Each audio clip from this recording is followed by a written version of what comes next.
In this video, we're going to talk about watering by schedule, why you should never ever do it. Hi everyone, I'm Anna and I help you grow beautiful and healthy plants. In this video, I'm going to cover all the mysteries, the secrets, the mistakes related to watering by schedule so that you understand once and forever what's wrong with it and why you should never do it. If you have never been on my channel, I'm Anna. I help you grow beautiful and wonderful, lush, healthy plants, because if you surround yourself with houseplants, you will feel happier, relaxed, and they improve the air quality around us, which is so important, but also they help us be productive, which will help you in your daily life. In this video, I want to talk to you about watering by schedule, which is even recommended by very experienced plant growers, and even greenhouses have labels on the plants that tell you water every week. Well, this is so wrong. Why? Because watering depends on so many things, and as I have already mentioned in my previous videos, but here I want to cover the most important aspects of it. Well, basically watering depends on so many conditions like light, air, humidity, the size of your plant, the system or the structure of the roots and the size, the development of the root system, also the pot and the soil. Well, let's start step by step and discuss everything. So let's start from the pot. If your pot is smaller, you will need to water basically more often, because in a smaller pot the soil gets dry very quick. You can even water your plant daily, but if it's a tiny pot, let me show one. I have it here. For example, this Hoya. This is so small that it gets dry so often that maybe I will need to water it every 2 days, every 3 days, depending on how fast basically it gets dry. And in a smaller pot, of course, the soil will get dry faster, and bigger pot with a lot of soil in it will get dry not so often, so it will stay humid for maybe a week, maybe 2 weeks, depending on other conditions as well. So the soil, of course, you know that there are different potting mixes for different types of plants, and in a sandy soil your plant or the soil will get drier quicker, and sandy soil gets dry much quicker than other potting mixes that retain water. So if they have a lot of perlite, if they have a lot of peat moss, they will get dry much later than, let's say, sandy soil. So this is another factor to consider.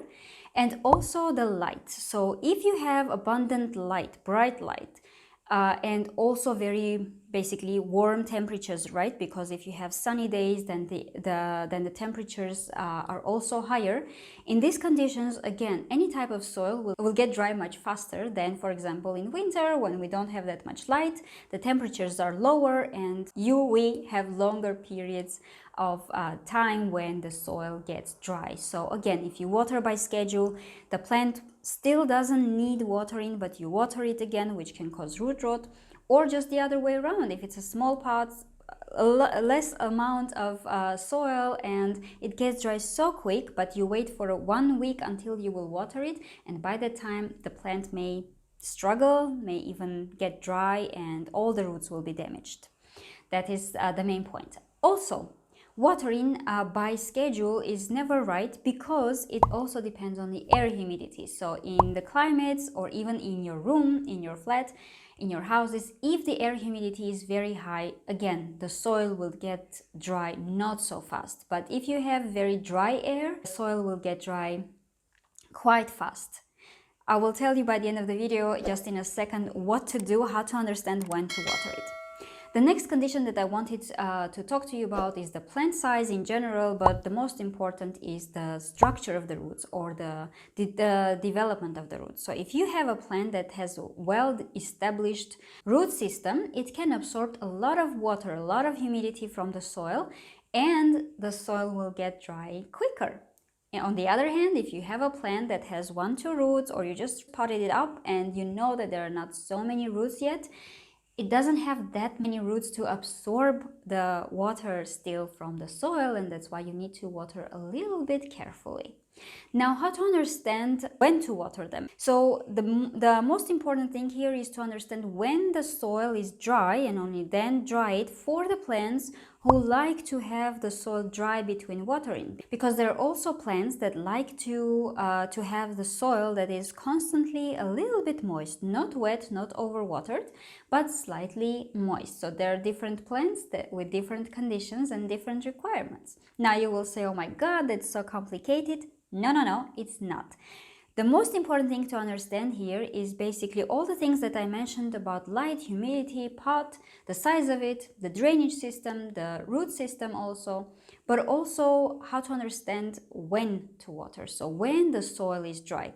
There are different methods that you can use, that you can do to understand when the soil already is dry, but also with the time you will just look at your plant and you will also understand when to water it. But the beginning is this. First, you can of course put your finger in the soil. This is the most commonly recommended step to do. You basically put your finger in the soil and then you feel if the top layer is dry, then you water it. But again, be careful here because the bottom can still be wet. What I would recommend, of course, you will have drainage holes. If you have watched all of my videos, basically number one condition for successful growth of your plants is drainage holes. So basically lift your pot and look at the drainage holes. See the soil through these holes and you will see if it's wet or no. If the bottom is wet, maybe wait for 1-2 more days and only then water it. Another thing is that this may be a little bit complicated, but you can also weight your pot when you water it, kind of to feel how heavy it is, and then after a couple of days, maybe a week, weight it again and then you will feel how light it is, and maybe this will give you also a hint if it's time to water or not. Maybe this will be a little bit complicated, of course, but also you can use a water meter and this will give you exactly the idea if you should water or not. But all the points that I have said, everything that I have said is basically will come with experience. It's just the first hints, the first tips that you can already kind of test and try that what works for you. But everything will come with experience. Don't be discouraged if still you overwater your plants or underwater plants. This is also very often happening, and just try and test, and with the time you will understand your plants and you will also understand difference between plants that want to basically get dry between watering and plants that like to stay moist most of the time. Hopefully this was useful. If you have any questions, any issues related to watering, overwatering, underwatering the plants, please write them in the comments, and of course subscribe. Also subscribe to our newsletter because very soon you will have access to a course that I have prepared specifically for you based on all of your questions. In the course, we will cover everything related to light, watering, pots, soil, repotting, planting, fertilizing, propagation, and pests. And there will be also 2 PDF files with free, of course, with the information about 10 plants that you can add to your collection or start a new collection, and also there will be 10 mistakes including watering in the PDF files so that you can grow healthy plants and understand them better. Stay patient about plants, and I will see you in the next one.